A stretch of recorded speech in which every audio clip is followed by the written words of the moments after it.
Good morning students, this is Surekha Rathore from Creative International School, Standard 6, chapter number 7. Today we will do long question answers. Let's start. What do we know about the Harsha was a patron of art and learning? Answer. Harshvardhana was a great patron of art and learning, and this is visible for the fact that he himself wrote 3 books, example Ratnavali, Nagananda and Priyadarshika. In his court, there was some great patron of art like Banabhatta, Dandin and Subhandhu presents.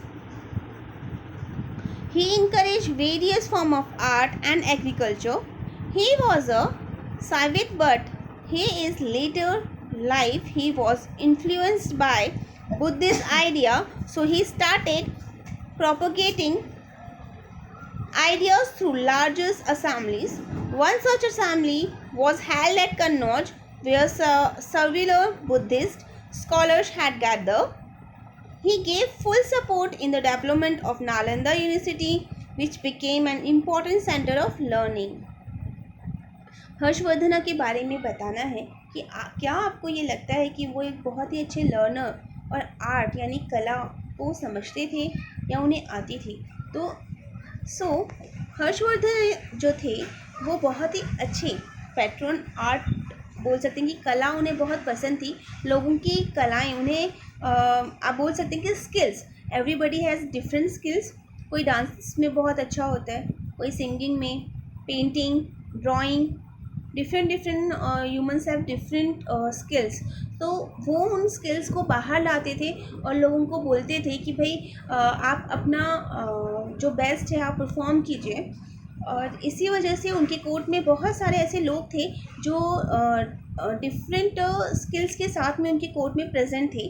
जैसे कि हमने देखा यहाँ पे दानदीन है, बानाभट्टा है, ये सब उस टाइम पर अपने स्किल्स के लिए उस कोर्ट में प्रेजेंट थे. और इसी वजह से उन्हें इंकरेज मिलता था कि वो आर्ट एंड आर्किटेक्चर्स जो हैं वो बहुत ही वेरियस फॉर्म में होते थे. आप पहले देखें तो पहले की जो मूर्तियां हैं वो बहुत डिफरेंट टाइप से बनाई गई हैं. उसके लिए भी बोलते हैं ना कि हाथों का जादू होना चाहिए कि आप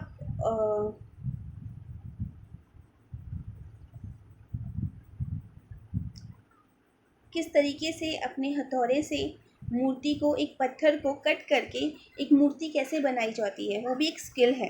तो आजकल हम देखते हैं कि बहुत सारे लोगों के पास फ्रिज वगैरह हैं, लेकिन पहले लोग जो थे वो मिट्टी के बर्तन यूज़ करते थे. तो वो भी एक स्किल थी कि भाई मिट्टी से किस तरीके से डिफरेंट टाइप में वो लोग पॉट्स बनाते थे. तो वो भी एक कला हुआ करती थी कि लोग अपने अंदर की छुपी हुई चीज़ों को बाहर लेके आते थे. तो हर्षवर्धन जो थे वो बहुत ही अच्छे से इस चीज़ को समझते थे और बाद में वो इन्फ्लुएंस्ड हुए बुद्धिस्ट. हाँ, जिस तरीके से हम हिंदुज़म फॉलो करते हैं, हर्षवर्धन जो थे वो बुद्धिज़्म फॉलो कर रहे थे. और उन्होंने बहुत ही बड़ी एक असेंबली, मतलब लाइक सत्संग टाइप, बहुत सारे लोग वहाँ पे असेंबल थे और वहाँ पे उन्होंने बुद्धिज़्म को प्रोपगेट किया कि भाई ये एक आइडिया है कि आप बुद्धिज़्म फॉलो कीजिए. और उन्होंने अपनी असेंबली में जो हो कन्नौज में हुई थी वहाँ पर बुद्धिज़्म को एक जगह दिलाई that we have to support Buddhism also. And Harshvardhana is the only one who support Nalanda University. Nalanda University is the biggest university in the world now, but now is destroyed. But that time is the biggest university, which became an important center of learning. और इसी वजह से हम ये कह सकते हैं कि उस टाइम पे नालंदा यूनिवर्सिटी जो है वो बहुत इम्पोर्टेंट थी, सेंटर ऑफ लर्निंग था वो. Question number 2, who was Yuan Tsang? What does he tell us about the life of people? Hiuen Tsang कौन थे और उन्होंने लाइफ के बारे में क्या कहा है लोगों से? तो Hyun तसांग was a Buddhist traveler who came to India during the release of Harsha. He spent more than 8 years in India and wrote a detailed account about quality of Harsha. His administration and his people. Hiuen Tsang जो थे वो एक Buddhist traveller थे जो India में यहाँ पर जब हर्षवर्धन का राज था उस टाइम आए थे, और इन इंडिया उन्होंने 8 ईयर्स स्पेंड किए थे, और उन्होंने हर्षवर्धन जो हैं उनके बारे में डिटेल में सब कुछ लिखा है अपनी बुक में कि उनका एडमिनिस्ट्रेशन कैसा था, उस टाइम पे जो लोग थे उनके एडमिनिस्ट्रेशन में, उनके राज्य में किस तरीके से सर्वाइव करते थे, किस तरीके से वो लोग रहते थे, और वो लोगों को किस तरीके से as a good king, as a good empire किस तरीके से ट्रीट करते थे। He wrote that through trades and craftsman lived in a town, the main occupation of people in village was agriculture. उन्होंने अपनी बुक में लिखा है कि भाई तब ट्रेड्स करना, क्राफ्टमैन जो लोग वहाँ पे रहते हैं टाउन में, वो किस तरीके से अपनी स्किल्स को वहाँ पे दिखाते थे। जो मेन ऑक्यूपेशन था विलेज का वो एग्रीकल्चर हुआ करता था पहले। आपको पता है कि मोस्ट ऑफ विलेजर्स जो थे वो एग्रीकल्चर करते थे, मतलब फार्मिंग करते थे। The people in India were honest and hospitable people who live mostly on vegetarian diet and avoid garlic and onion. पहले के टाइम में ईयर्स अगो, अगर हम 5000 ईयर्स या 2500 ईयर्स अगो की बात करें, that time nobody want to be eat onion and garlic, उसे नॉन वेजिटेरियन कहा जाता था।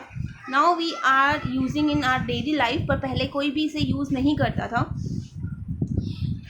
He further goes on the explain about the rigidity of caste structure where the society was divided into several castes. The Chandals or the untouchable people lived outside the village.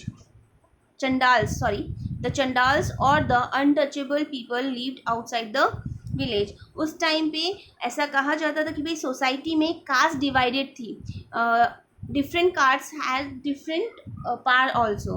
तो जो लोग चंडाल्स हुआ करते थे, यानी जब लोग मर जाते हैं और जब उन्हें शमशान घाट लेके जाया जाता है, तो वहाँ पे जो बंदा होता है जो आग जलाने के लिए हमें हेल्प करता है, लकड़ियाँ वगैरह रखता है, उसे चंडाल कहा जाता है।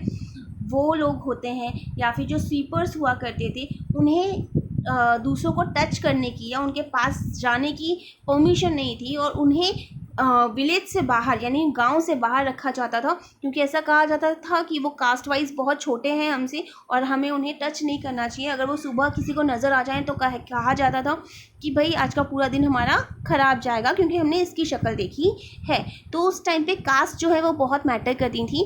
क्षत्रिय, पंडित, वैश्य एंड शूद्र, ये 4 मेन कम्युनिटीज़ थी जो डिवाइडेड थी। एंड उसमें से जो शूद्र थे उनको विलेज के बाहर रखा जाता था, क्योंकि वो जिस तरीके से हमारे घर के आसपास आप देखते हैं स्वीपर्स होते हैं, रोड साफ़ की जाती हैं, गटर्स वगैरह साफ़ की जाती हैं, ऐसे जो लोग होते थे उन्हें सामने ना आना, टच ना करना, ये सब चीज़ें की जाती थी। और ये हमारे इंडिया में आज भी कहीं किसी जगह पर फॉलो किया जाता है। So you have to write these 2 questions in your notebook and learn it.